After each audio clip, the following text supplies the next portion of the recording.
What's up mga kapatid? Good morning, good morning, good morning.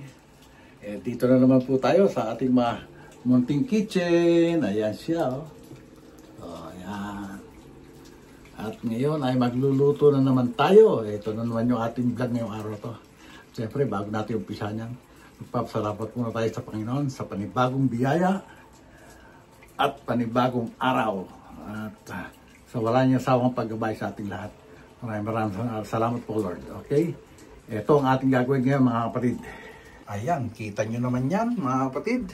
Oh, alam na kung ano gagawin. Doon pa lang, may pangalan na. What? Di ba? Ayan, pero ito, kakaiba to, mga kapatid. Kasi ito ay chicken breast. Kasi dito, ang chicken breast ay matabang. Kaya lalagyan natin ng konting ano tawag doon? Twist.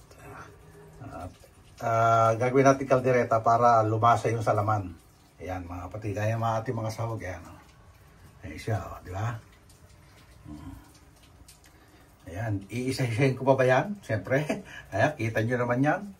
Ayan, sige na nga, iisa-isahin natin. Siyempre, meron tayong chicken breast, patata sa carrot, saka yung ating sili na galing sa In-N-Out, yung bell pepper na nasa ilalim, ang sibuyas at saka bawang, kaldereta mix, yung Fiesta Filipino style na tomato sauce, pineapple, Reno, yung paminta. Siyempre, ang pampapaalat natin dyan ay patis, okay? At yan, mainit na yung ating kawali. Mapiprito muna tayo ng patatas. Ayan. Patatas muna.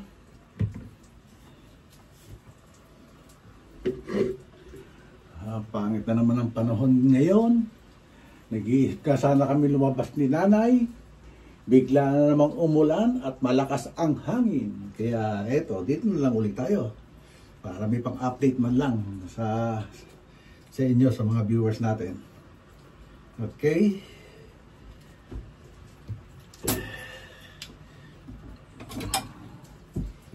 Siyempre, kuhanin natin ang ating mahiwagang sandok. Hindi pa mainit. Pinitan po muna natin yan, mga kapatid. Okay. Okay, mainit na yung kawali at magpiprito na tayo ng patatas. Gawin natin.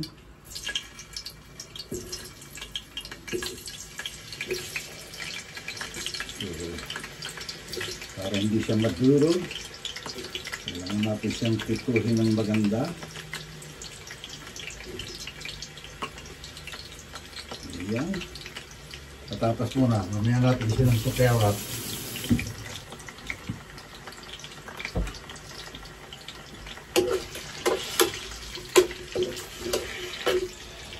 Okay.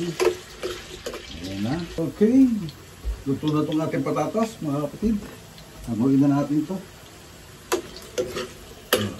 Ayan, brown na.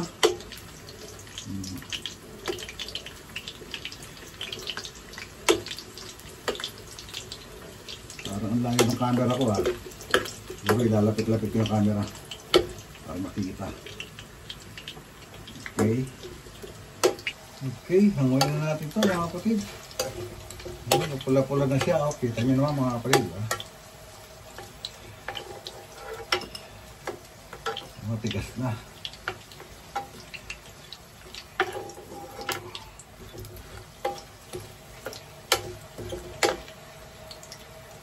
Okay. Susunod na pala ito yung carrots. Kaya mag-prito rin natin ng konti.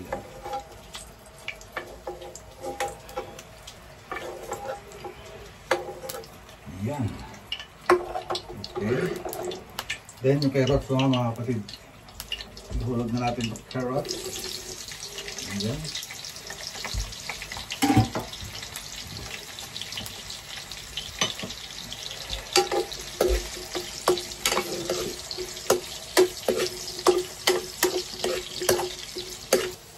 Okay, luto na to mga kapatid. At hanguin na uli natin. Para may prito naman sa susunod yung ating sili. Iano ko lang yan. Parang konting prito lang.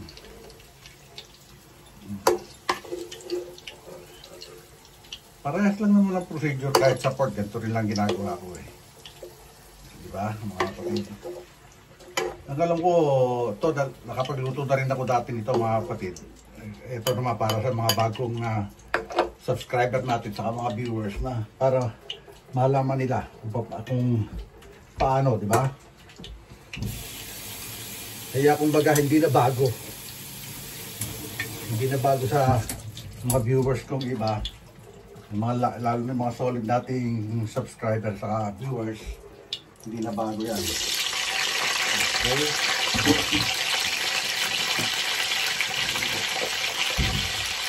Ayan. Ito naman ang ating ito yung bahagya. Ito lang yung bahagya. Patitigasin lang ng konti. Diba? Tapos mamaya magbabawas tayo ng mantika. At magigisa na tayo. Dito sa margarine tayo magigisa sa Star Margarine. The Candyman!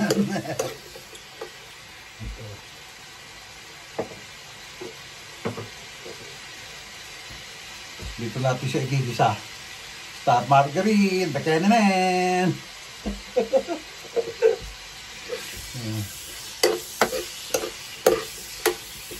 Titingnan natin kung magbabawas pa tayo ng mantika o hindi na. Kasi ano naman ito eh. Kumbaga walang masyadong mantika yung ano, hindi katulad ng baboy. Walang masyadong mantika yung manok. Yeah.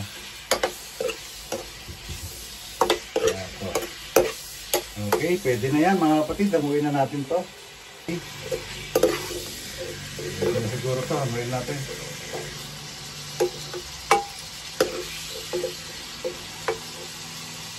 Baka sabihin nyo, bakit malalaki kahit ko ng sili? Makikita nyo mamaya kasi malalaki rin yung kahit ko ng manok. Talagang ginahit ko siya para ano, ng malalaki para sa kaldereta talaga.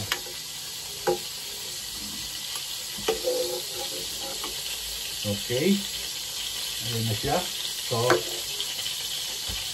magigisa na tayo mga kapatid.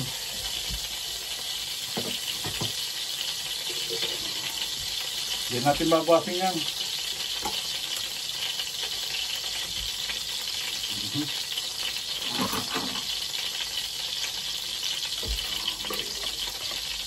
Dire-diretso na tayo dyan. Siyempre.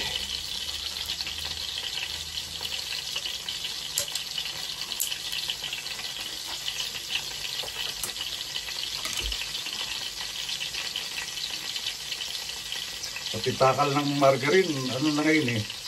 Noong araw eh, punong-puno yun eh. Oh. Ngayon eh, guwangga na, dinadaya na rin.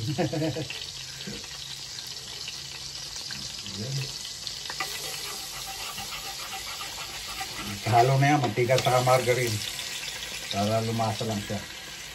Ayan, okay.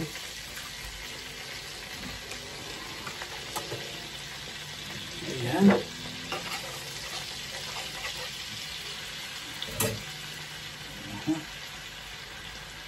Okay.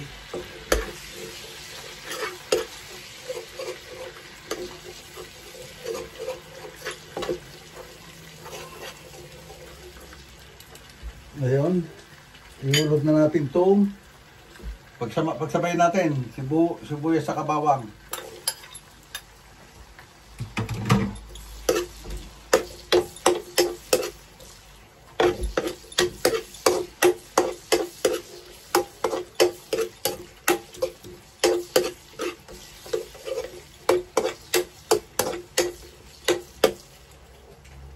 Okay mga kapatid. Okay na to, ayan. Ihulog na natin itong ating chicken.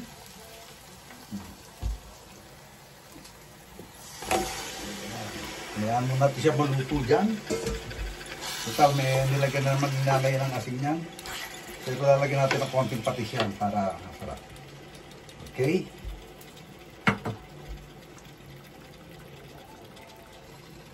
Rupina patis! Baka naman! Lagyan natin ng konting patis. Ayan. Para lumasa siya. Diba? Siyempre, mekos-mekos.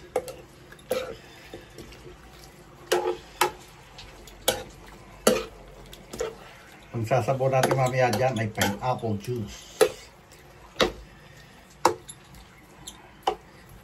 Minarinate na ni nanay yan ng konting paminta saka asin bago natin i-luto. Kaya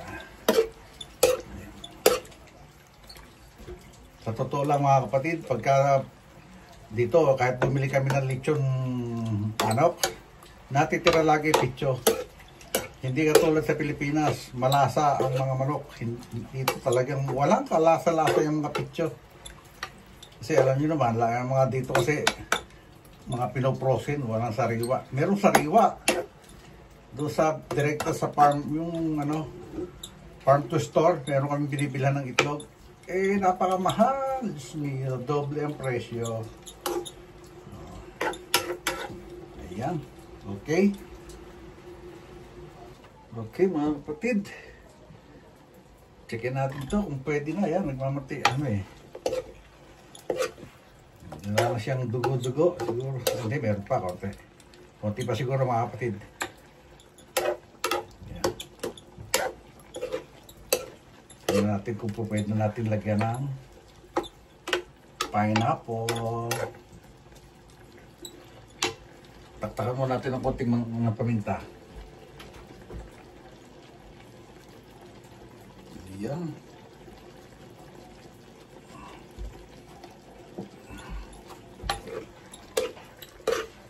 Meron pa siyang dugo-dugo. Ayan o. Kaya, pakulo pa natin. Okay.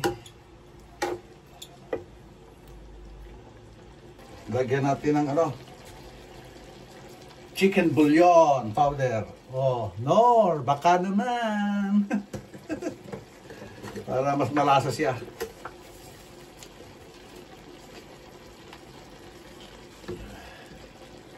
One. Siguro dalawa lang, okay na yan. Para paglagay natin ng pineapple, malasang-malasa na siya.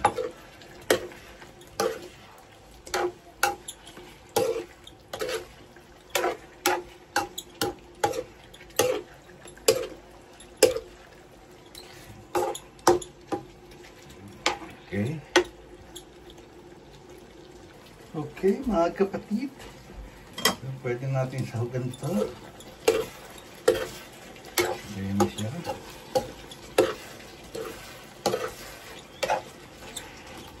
Ang bango niya na. Amoy, parang amoy pininyahang manok. Kasi dahil sa sabon ng pineapple. So, ang lalagay natin sa sunod ay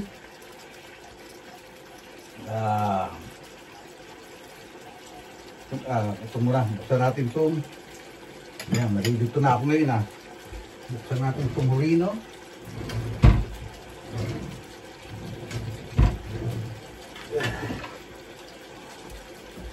Horino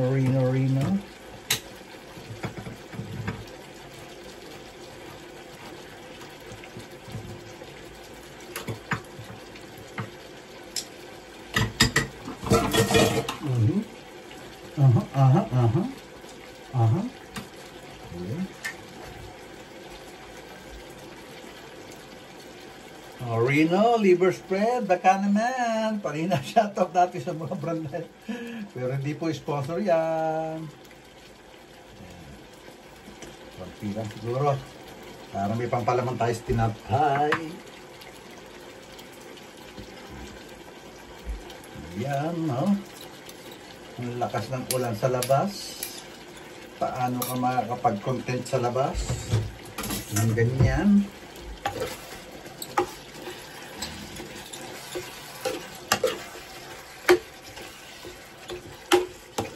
Ayan, no?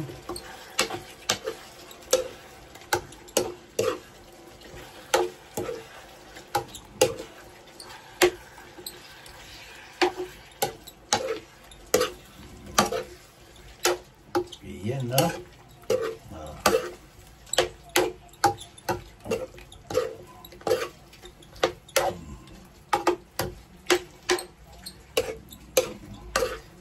Mekos. Kaya muna natin mag-blend yung yung rino sa sauce natin, mga kapatid. Okay. Ilagay na natin yung ating caldereta mix. Ayan na yung tomato sauce. Caldereta mix muna para magkukulay siya. Kasi ito caldereta mix, meron yata itong kasamang parang anato yung ang tawag dito, aswete. Ilalagyan na natin siya. Nilagyan natin ng gunti.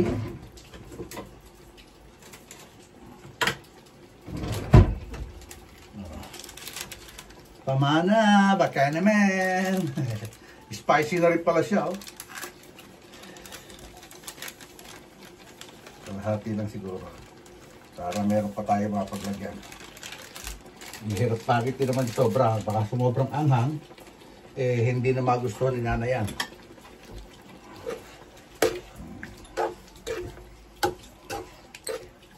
Ay, hindi ko pa pala nadadala rito yung peanut. Bakit? Pahuli na yung peanut. Kasi ako talaga pag nagkaldereta may peanut. Kahit konti lang. Instead na maglagay ka ng asukal, yung peanut na lang, di ba? Baka meron mga magagaling magluto dyan, mag-comment na naman, nasasabihin, bakit mo nilalagyan ng peanut? Hindi naman kari-kari yan. So, di ba? Okay. Yan na ulit, mga kapatid. Okay, mga kapatid. Ito na siya. Lagyan natin ng tomato sauce. Ayan, mga. Muntik pa nga masunog. Yan, oh.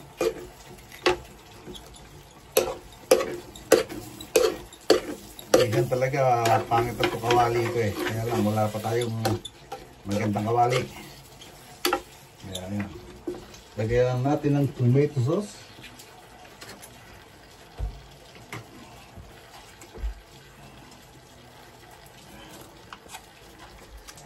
UFC, shout out, baka naman.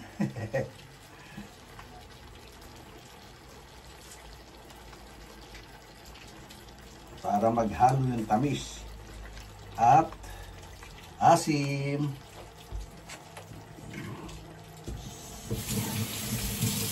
Siyempre, halo-haloin din natin.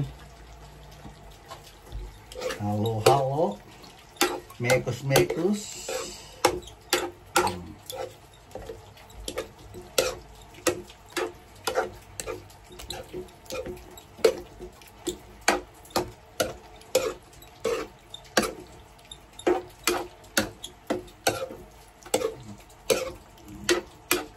Ayan na po.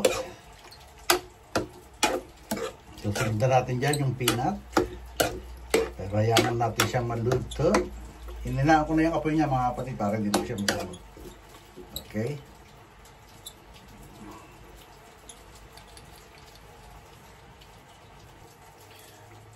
Yan, lalagyan natin ng peanut. Shout out Iris Tumbagadua sa Roy's Peanut Butter. Ayan. Ito po yung business nila. Kung gusto nyong bumili, mag-PM lang po kayo kahit kay Birch Dison, kay Saidua. Ayan, ang ano nila. Kasi hindi ko alam yung Facebook account nila dito sa business nilang to. Kaya doon na lang po kayo mag-PM. Sa Cavite area po, hanggang Batangas, nakakabot ito, mga kapatid.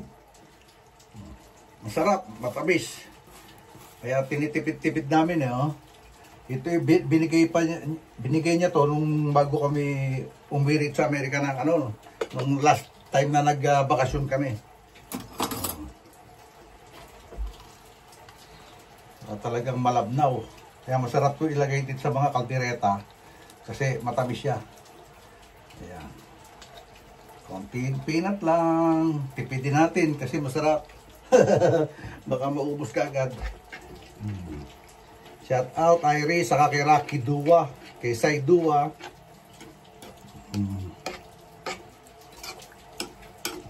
Siyempre, dahil sa mga apo ko dyan sa Pilipinas at mga anak. Kay Ferday, Lizelle, JR, Fernando Silon Jr., kay Andrew, Jude Silon,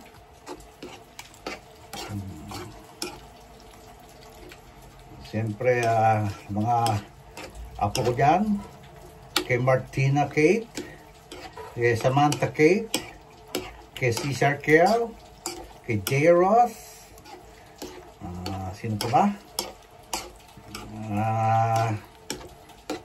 Siyempre sa mga pamangkin natin dyan, kay John Bird, ang mga bayaw ko, dyan sa Concho sa 13, shout out. Okay. Konti lang ito, mamaya yung ilalagay natin yung toppings natin dyan, gulay.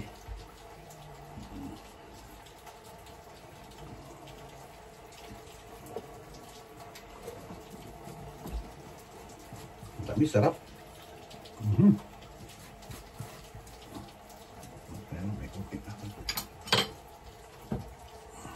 Okay mga kapatid, luto na siya.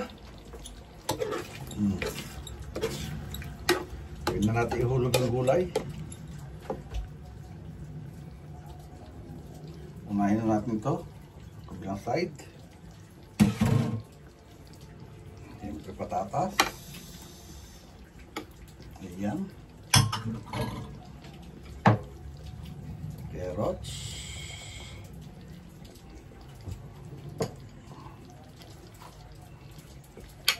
Sili. Ayan. Diba?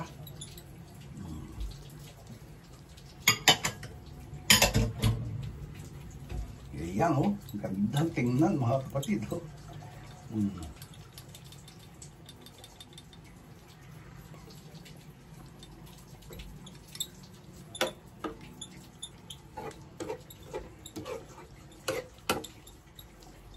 Yun ang kagandahan pag niluto na yung sahog. Diyan na lang siya sa ibabaw. Ayan. O, diba mga kapatid? Okay. Ngayon, tapos na tayo. Ayan na siya mga kapatid. O, luto na. Ayan na siya. Diba? Okay, paano mga kapatid? Hanggang dito na lang itong vlog natin ngayong araw at maraming salamat siyempre sa Panginoon at maraming salamat sa walang sawang pagsuporta at lalo na sa Sword Community. Maraming salamat po kay Idol Japper Sniper. Maraming salamat po. Hanggang dito na po. God bless all and be safe always. We love you all mga kapatid. Bye-bye!